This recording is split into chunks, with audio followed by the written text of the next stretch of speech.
What are we doing here? And where are we gonna go? It's like we just woke up one morning and then it's welcome to the show.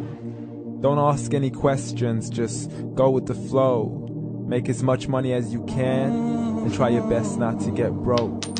Copy everything you see on the TV, from the hairstyles to the clothes, and don't think too often, just do exactly as you're told. And if you ever get confused, then just turn towards the alcohol. You'll still hear your thoughts, then just turn up the radio as you learn to live a lifestyle of drugs, sex, and rock and roll. But in all honesty, I just need to know, is there more to the cycle than growing and getting old? Living and dying just to leave behind a happy home and a whole lot of property that somebody else is going to own.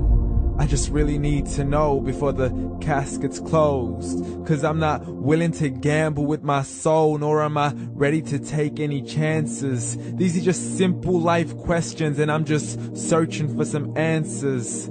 Like, what are we doing here? And what is our purpose? How did we get here, and who made us so perfect? And what happens once we go, or is this world all really worth it? Questions we don't answer because apparently we don't really have to. There's no purpose to this life and our existence is merely natural. Then in that case, please let me ask you, did you create yourself, or was it somebody else who had fashioned you? 'Cause you're a being that's impeccable, faultless and unparalleled. You're a product of supreme intelligence and I'm merely being rational. For there isn't a camera on this earth that can come close to the human eye, nor a computer that can compete alongside the human mind. And if the whole world was to come together, we wouldn't be able to create a single fly. So many signs, yet we still deny. As science tries to justify that all this could come from none, when it's a simple sum. 0 plus 0 plus 0 cannot possibly ever give you 1. So from where did all this order come? For everything has its origins, a maker, a creator of its own. I mean, the only reason you're watching this video is because somebody had to press upload. So we can believe in the Big Bang, but I'd rather believe in He who caused it to explode. Allah, the creator of everything along with every single soul. The ever-living, the master, the only one who is in control. Unlike his creation, beyond our imagination. And no, he's not a man, nor does he have any partners in association. He's on his own. And no, he did not ever leave us alone. Just like every manufacturer, he left us with an instruction manual. The Quran and Islam, and I'm sorry to jump to conclusions, but it's the only one possible. The only definition of God is the one and only supreme being. It's logical, a book with 0 contradictions, with miracles that are both scientific and historical, all revealed over 1400 years ago. Like the detailed description of the human embryo. The descriptions of the human embryo in the Quran cannot be based on scientific knowledge in the 7th century. To the mountains as pegs holding firm the earth below, and the 2 seas that don't mix in a complete separate flow. To the planets in orbit, alternating night and day as they stay in flow. The expansion of the universe and the creation of everything from H2O.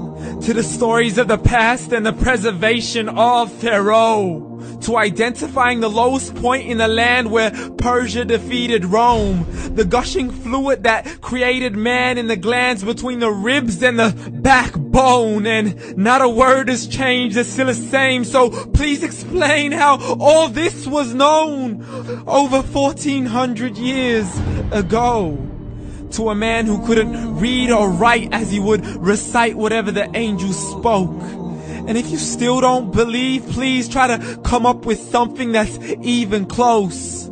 But you can't, so we took God as a mockery and his messengers as a joke. Muhammad could not read or write. How's somebody who can't read or write gonna start a religion? Dismiss the scriptures as legends and tales of the ancient folk as we live life according to our whims, desires, and hopes. saying this life is the only home we will ever know. We will live then die then simply turn to bones. YOLO! Correction, after the grass dies, the rain arrives and it regrows, and Allah promises to do the same thing to your very soul and bring you back from your very fingertips to your toes, as the all-seeing supreme being watches us so close, and we are surely being tested in our wealth, our health, and our self, and everything that we've been blessed with. So believe, for we will surely be resurrected and be brought back to our Lord and account for every single deed, as He hands us our books and orders us to read. From the bad to the good and everything in between. You yourself are sufficient for your own accountability, so don't be mad at me. You are the one who thought He wouldn't come back to me. I gave you a whole life long to search after me, but you were busy in all that which was temporary. So read, and glad tidings to all those who believed. And if you disbelieve, read. And don't let that day be the first day you find out what your life really means. Read.